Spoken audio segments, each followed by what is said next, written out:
여러분, 시바이누에 대해 주변에서 뭐라고 하던가요? 밈코인은 장난이야. 한번 올랐으면 끝났어. 이제는 늦었어. 그 말들을 들으면서 여러분들은 어떤 선택을 하셨나요? 믿고 샀다가 물린 분들, 의심하다가 기회 놓치신 분들, 지금도 망설이고 계신 분들, 저도 합니다. 매일 차트를 보면서 팔까 말까 고민하는 그 마음. 커뮤니티에는 희망적인 얘기만 가득한데 정작 내 통장은 그렇지 않고 다른 사람들은 다 벌었다는데 왜 나만 이럴까? 하지만 돌이켜보면 우리는 늘 그랬습니다. 비트코인 초기에도 못 믿었고 도지코인 나왔을 때도 웃었고 결국 남들 인생 바뀌는 거 부러워만 했죠. 이번에도 똑같을 건가요? 시바이누 지금 포기하면 또 후회합니다. 그런데 만약 정확한 매수 타이밍과 시바이누가 왜 1달러까지 갈 수밖에 없는지 제가 한번 말씀드릴게요.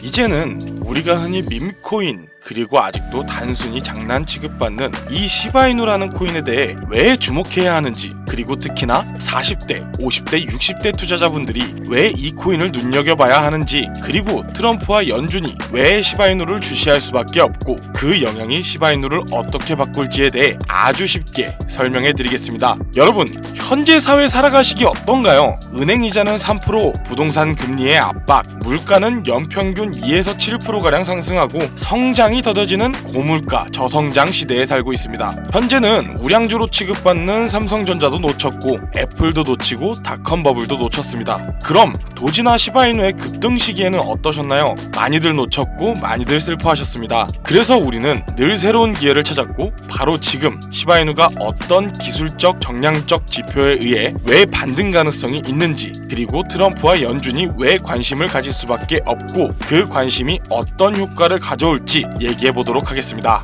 우선 시바이누의 최근 동향부터 파악을 한번 해봐야겠죠. 과거 폭등 그리고 밈코인 시총 2위라는 위상과는 다르게 최근에는 부진한 흐름을 이어가고 있습니다. 하지만 그럼에도 꾸준히 호재는 계속해서 들려왔는데요. 소강 메커니즘이 폭발적으로 강화되어 하루 24시간 동안에 약 3천만 개의 토큰이 소각되었다는 보도도 나왔고 이 수치는 전일 대비 약 88,000% 이상 급증했다는 내용이었습니다. 또 생태계 핵심인 시바리움의 거래량은 꾸준히 증가 중이고 중앙화 거래소에 보관된 시바이누 물량은 최근 4년 내 최저치에 근접했다는 보고도 있습니다. 이 내용이 왜 호재라는 거고 왜 관심을 가져야 하는 걸까요? 우선 소각이라는 건 말 그대로 시장에 풀려있는 토큰의 개수를 줄인다는 거죠. 유통되는 토큰의 수가 줄어든다는 말이고 이 말의 뜻은 희소성이 생겨나고 있다는 말이에요. 희소성이 생기면 가격은 상승할 확률이 높아집니다. 명품이 왜 비싸고 왜 사람들이 열광할까요? 흔하지 않다는 희소성, 심지어 일부 명품은 리셀이라는 이름으로 정가보다 비싸게 파는 경우도 있죠. 이렇듯 시바이누도 명품화를 시키려는 겁니다. 그리고 토큰의 개수는 줄고 있지만 최근에는 시바이누 보유자가 150만 명을 넘겨 최고치를 넘겼다는 뉴스도 나왔습니다. 전체적으로 말하자면 현재도 부진하고 있지만 반등의 토대가 잡히기 시작한다는 거죠. 그럼 여기서 소각이라는 게 단순히 희소성만의 얘기냐? 그건 또 아닙니다. 소각이라는 건 단어처럼 태워 없애버리는 게 아닙니다.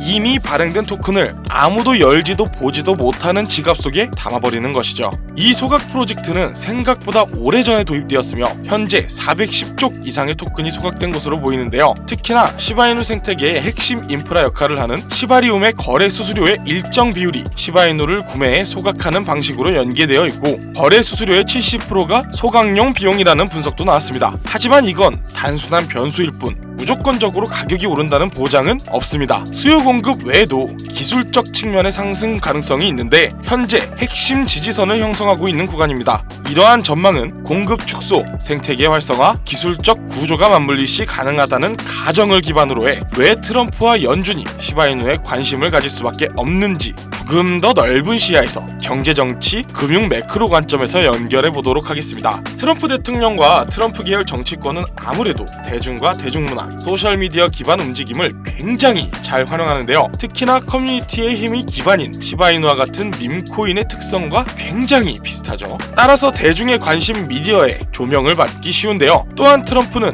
기성금융권과 핵심 금융 구도의 상징이기도 합니다. 시바이누 같은 코인이 기존 금융권의 틀을 흔드는 변수가 될 수 있다는 점이 정치적 메시지와 결합이 될 수도 있죠. 예를 들어 만약 트럼프가 암호화폐를 미국인들의 새로운 자산 독립 수단으로 포지셔닝한다면 시바이누처럼 공급은 많지만 반대로 소각과 신생 네트워크 활성화로 재점화되는 코인이 아주 좋은 사례가 될 수도 있다는 얘긴 거예요. 연준은 기본적으로 통화 정책을 담당하고 있고 특히나 금리 유동성 인플레이션을 관리합니다. 우리 세대가 겪는 저금리 고물가 성장 부진이 바로 이 연준의 정책 대상이라는 거예요. 암호화폐 시장 전체가 달러 주도 금융 체계 외의 자산으로 여겨지는데 시바이누도 그중 하나인 거죠. 연준 입장에선 이 암호화폐는 새로운 금융 체계의 변수이며 규제, 감시, 통화 유통 측면에서는 관심 대상이 될 수밖에 없는 겁니다. 특히 시바이누처럼 소각을 통한 공급 축소 메커니즘과 생태계 활성화 흐름은 디플레이션 자산 혹은 탈중앙 금융 속성을 지니는데요. 당연히 연준의 입장에선 장기적으로 달러 패권의 자산 흐름 유동성을 경계해야 하고 이런 코인의 움직임 역시 관심 대상이 되는 거죠. 말이 좀 어려울 수 있습니다. 쉽게 설명하면 금리와 금융 시스템의 안전성을 유지하는 연준은 기관을 벗어나려는 탈중앙화 시스템과 규제를 벗어난 움직임 그리고 공급 축소와 네트워크 활성화 같은 이슈가 몰리면 대중은 놓쳤던 기회라고 생각하고 인식이 몰릴 것이고 이 흐름이 커지면 금융 당국의 제도권이 개입하거나 관심을 갖게 된다는 말인 거죠. 그래서 트럼프와 연준 모두 이 시바이누라는 기회의 상징, 규제의 변수라는 양면을 서로 보게 되는 겁니다. 그럼 이게 우리에게 무슨 의미가 있느냐? 현재 사회를 볼게요. 적금 모아서 집 산다라는 말 현재 시대에 가능할까요? 그러면 정년은 60이고 기대 수명은 90살 가까이 됩니다. 노후에 식대를 10,000원만 잡고 기대 수명까지만 계산해도 3억이 넘는 돈이 필요하다는 얘긴 거예요. 이것 또한 물가가 변하지 않는다는 기준의 계산법이고 우리는 계속해서 노후 걱정을 놓을 수 없고 그렇게 여러분들은 이 영상을 시청 중이신 거겠죠. 시바이누 같은 암호화폐 아마도 투자자산 중에서 제일 리스크가 큰 투자자산일 겁니다. 동시에 기존 금융체계의 틀 밖에서 움직이는 가능성이라는 측면이 있죠. 특히 현재처럼 공급량은 줄되 보유자는 많아지고 시바이누 개발진들이 꾸준히 노력하고 심지어 미국의 대형 자산운용사 티로우 프라이스는 SEC에 ETF 신청을 넣으며 1차 편입 리스트에 시바이누의 이름이 편입되어 있어 제도권의 힘이라는 기대까지 활성화되는 상태라면 우리가 올라탈 수 있는 새로운 물결이 될 수 있다는 기대감이 생깁니다. 그리고 40대부터 60대 투자자분들에게 제일 익숙한 투자 심리가 바로 희소성이죠. 금이나 부동산이 희소성으로 인해 가치가 상승하고 그것에 투자하는 방식이 굉장히 익숙하실 겁니다. 그리고 시바이누의 소각 메커니즘은 이 희소성을 근간으로 두고 있습니다. 강남의 아파트 공급이 제한된다면 가격이 자연스레 상승하는 것과 같은 겁니다. 여러분들이 투자를 할 때 가장 중요한 것은 장기 모멘텀 그리고 리스크 대비 보상이죠. 진부한 말이지만 시바이누는 하이리스크 하이리턴의 자산들과는 다릅니다. 시바이누는 현재 생태계 안에서 공급 축소, 네트워크 활성화, 거래소 보유량 감소, 거기에 ETF 편입 기대감으로 제도권의 힘을 받는 기대감까지 이 모든 것이 맞물릴 경우 단기 반등뿐 아닌 중장기적으로 흐름이 전환될 수 있다는 얘긴 거예요. 트럼프는 계속해서 친암호화폐 정책과 금융체계의 개편을 말합니다. 시바이누처럼 대중 참여형 코인은 이런 메시지와 연계되기가 쉽죠. 그리고 연준은 금리나 유동성의 확대, 인플레이션 대응 방안 등을 발표하고 그때마다 코인 시장 전체가 반응을 하고 있습니다. 또한 연준이 암호화폐 반대쪽의 자리에서 서서히 중립으로 그리고 찬성의 자리로 넘어오고 있습니다. 통화 정책의 달러 지수, 인플레이션 수치, 금융 안정성 보고서 등을 예의주시할 필요가 있습니다. 마치 우리가 부동산 투자를 할 때 한국은행 기준금리 발표를 예의주시하는 것과 같은 맥락으로 말이죠. 물론 현재 시바이누 횡보하고 하락도 했습니다. 하지만 꾸준히 상승 중인 소각, 생태계의 활성화, 거기에 보유량 증가 및 ETF로 인한 제도권의 힘까지 계속된 호재가 꾸준히 발생 중이고 소각이라는 희소성 부각, ETF라는 제도권의 힘은 투자 논리에서 매우 중요한 내용이라는 사실 모두가 알고 계실 겁니다. 도지가 상승할 때, 시바이누가 급등할 때 우리는 이미 많은 기회를 놓쳐왔습니다. 이제는 시바이누가 다시금 변곡점에 놓였고 변화의 시발점입니다. 그리고 우리 모두가 다같이 이 시작점에 서 있기를 바라는 마음으로 이 영상을 제작했습니다. 내 노후는 괜찮을까? 주변엔 벌었다는 얘기가 많던데 나는 왜? 나는 이렇게 뒤처지는 걸까? 이런 수많은 걱정 속에 살고 계신 거 저는 알고 있습니다. 아니요, 저만 알고 있는 게 아니라 모두가 같습니다.